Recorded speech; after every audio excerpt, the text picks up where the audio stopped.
Hey everybody, Gina Mizell here alongside Danny Moran. It is Tuesday at Oregon State practice. Of course, the Beavers return home to face Washington on Saturday afternoon, and it was a defensive availability day, but offense and quarterbacks obviously a huge topic, so we'll get that out of the way first. Nick Mitchell was here practicing in a red no contact jersey. That lines up with what Anderson said yesterday about how he was hopeful he could play against Washington, so that's the one, I guess, newsy item. But again, we talked to defensive players and coaches today.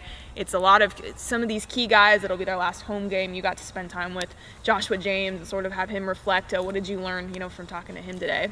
Yeah, I think for him, he was obviously a part of that freshman group that went 3-9, a few years back, and so I was kind of asking him if there's anything that he learned from the seniors there that they can kind of pass on to the freshmen, just as consistency. He said just acting like a professional. I think that's the biggest thing at this point. Obviously, it's just been kind of week after week now of 7 straight losses. Some have been uglier than others, but obviously giving up 54 points. It's Jared Goff. It's a very explosive Cal defense, but when the offense finally gets going and you're not able to kind of complement it with any kind of effort, it's tough.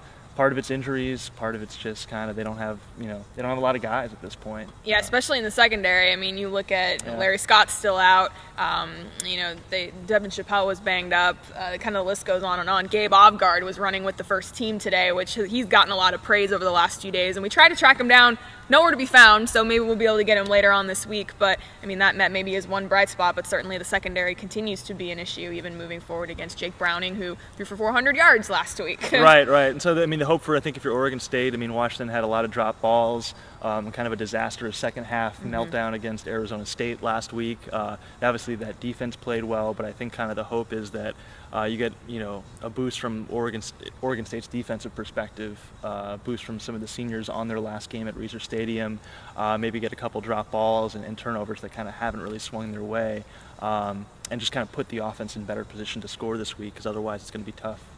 Washington has the best points per game defense in the Pac-12 and one of the best red zone defenses too. So it'll be a challenge. Yeah, you talked about Joshua James being a guy who was around for 3-9. I talked to Kyle Pecco, who obviously this was his one season that he was able to get academically eligible and play, and Chad Kay, the defensive line coach, he was not too psyched to talk about me, but then as soon as I said, hey, I'm doing a story on Pecco, his eyes lit up and was like, he's been the bright spot, not just of the defense, but of the entire team. So again, we'll have kind of some senior day stories to go along with our normal coverage this week. So again, Oregon State, Washington, Saturday afternoon. We will be back here on Wednesday. It's an offensive availability day. So again, plenty of talking about quarterbacks and all that stuff moving forward. So for Danny Moran, I am Gina Mizell. We will catch you next time.